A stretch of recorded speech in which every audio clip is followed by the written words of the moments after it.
সবাই বলে তোমরা ছেলে মানুষ, ইয়ং জেনারেশনের পোলাপাইন, তোমাদের জীবনটা অনেক আনন্দের, কিন্তু তারা বুঝে না একটা ছেলের জীবনে অনেক কষ্ট আছে।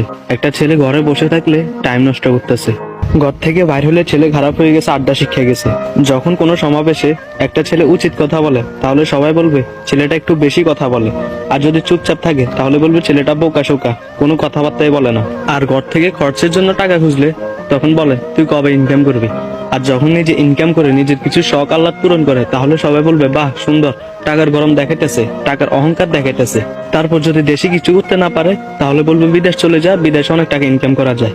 আর যখন বিদেশ থেকে ফেরার সময় টাকা ইনকাম করে না আনতে পারে তাহলে বলবে এই কারণে বলছে দেশে থাক, দেশে অনেক টাকা ইনকাম করা যায়। আর লাস্ট একটা ফাইনাল কথা হচ্ছে, একটা মেয়ে যদি এক ফোঁটা চোখের পানি পেলে হাজারটা মিথ্যা কথা বলে সবাই বিশ্বাস করবে, আর একটা ছেলে যদি সারাদিন কান্না করে হাজারটা সত্য কথা বলে কেউ বিশ্বাস করবে না, যতক্ষণ ছেলেটা মারা না যাবে।